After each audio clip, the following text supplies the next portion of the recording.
Hello and welcome to pretty much what is the final boss of substitution, and that is when you gotta substitute multiple terms, because you're gonna gotta substitute multiple terms, and once you can simplify it, then it pretty much looks like the previous problems you've been doing.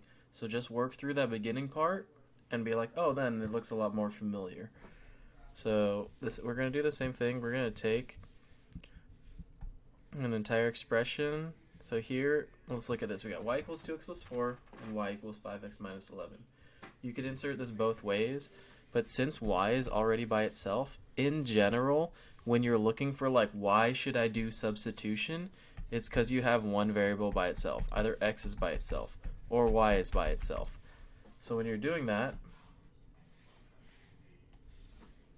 you want to make sure we take y equals x equals 2x plus 4, and we're going to put that into the other y.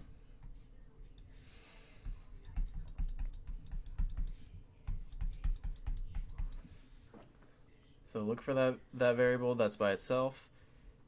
Before, it kind of just pointed you and told you what was by itself. Now you kind of got to look for it, or even manipulate it in some situations, but we'll get there. So now, once you set that up, it's just your basic balancing equation game, where I'm like, oh, I got to get all my variables on the left, so I'm going to do negative 5x, I got to keep my x's together, I got to bring down the numbers that I didn't use, and make sure I don't forget my signs. Then I got to make sure that I get all my variables on one side and all my numbers on the other side. So here, I did the opposite of positive 5x to both sides, negative 5x, subtracted from the other 2x. 2 minus 5 gave me a negative 3. Brought down my 4 and my negative 11. Opposite of, now all my variables are on the left, so now I need to get all my numbers to the right. So I'm going to take a positive 4, do the opposite of that to both sides, negative 4 with my other number. Same signs, always add and keep the sign. So 11 and 4 is 15 and keep my negative. And then get rid of my negative 3 by dividing out. Same signs, always positive. So now that just gives me half of my solution. Remember, don't stop there. It's very satisfying to get to that point. That was a lot of work, but you still got to get that y. And then you got options. You can plug it into that top one.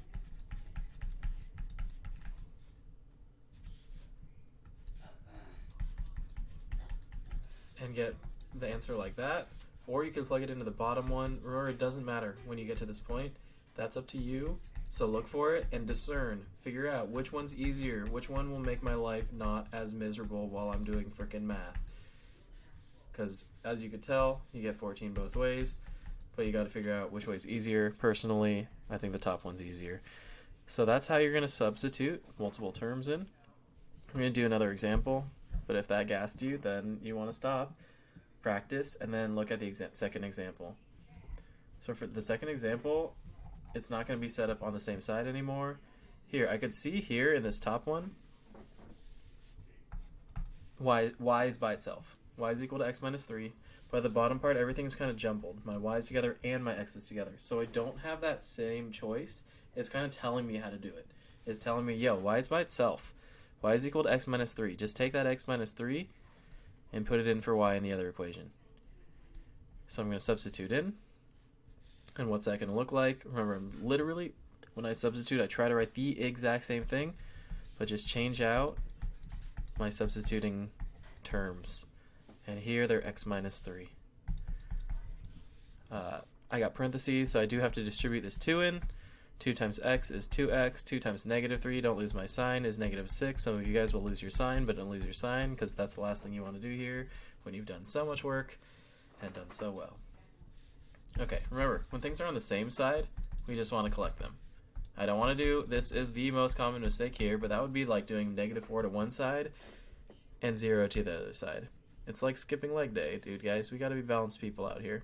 So we're not going to do the same thing to the same side, or two things to the same side. We're just going to collect 2 and 5, 7x. Negative 6, let's bring that sucker down, equals 22. And then we're going to do the opposite of negative 6. Now that all my variables are on the left, get 7x is equal to 28. Divide out, because I'm doing the opposite of multiplication here, and get that x equals 4. Don't stop, we're not done, we're not done. We got to get y still. So we're going to plug it into that top one. Change that x into a 4 because we know it's 4 now. And 4 minus 3 is easy peasy. Put in that 1. We're good to go. So look, practice. This is where it gets tough. I'm trying to keep it simple right now where you have one solution. You're going to start seeing some funky stuff past this.